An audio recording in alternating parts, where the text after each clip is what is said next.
Please subscribe for more. Boethiah's Proving.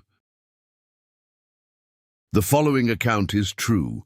May it serve as a warning to those with ears to hear and hearts to know. The following account is true. May it serve as a warning to those with ears to hear and hearts to know. Slashing a smoking tear through the veil, she, her very self, appeared before them, terrible and resplendent. She came arrayed in ebony, darker than a moonless night, wielding a blade burning hotter than the surface of the sun. And though she wore the guise of a Dunmer warrior queen, she towered above them like a statue carved from the Red Mountain itself. Why have you disturbed me? Surprised, the first among them prayed, O Boethiah, prince of plots, deceiver of nations, queen of shadows, goddess of destruction, we come to worship thee. She looked down upon her followers, gathered to bear witness. Frowning, she asked the first, Tell me, you who profess to know me, how shall I know you? Afeared, he exclaimed, Each night I pray to thee, each night I call out thy wondrous names. Surely thou must recognize the sound of my voice, thy most devoted of believers. She frowned and let out a long sigh, and then of a sudden he was gone, the air from her lungs dispersing him. Turning to the second, she asked, And you? How shall I measure the worth of your existence? Stunned by the power of her voice, he bowed before her darkening visage.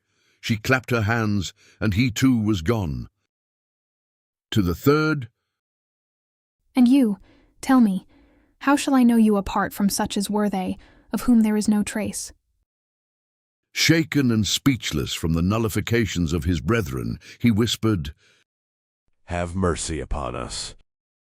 She blinked twice. Once he was in agony. Twice he was destroyed. She cast a withering glance across those remaining and said, I do not grant mercy.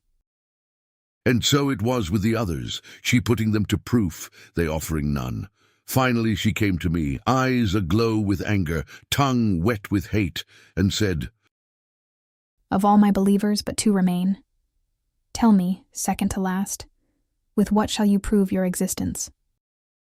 Without hesitation, I drew forth my blade and buried it in the chest of the other who stood beside me, and without fear replied, Ask him whose blood now sprouts from my blade if I exist. She smiled, and the gates of oblivion opened between her teeth. Then she said, Tell me now, last of my followers, wherefore do you remain where the others do not? I retrieved my blade and offered it up, saying, I am alive because that one is dead. I exist because I have the will to do so, and I shall remain as long as there are signs of my handwork, such as the blood dripping from this blade. Accepting my gift, she nodded and said, Indeed. If in reading your blood boils in your veins, and your mind blazon with fire, then Boethiah calls you. It is then most wise to heed her call. Find her on the mount which overlooks Windhelm. Meet us there and be tested. The End.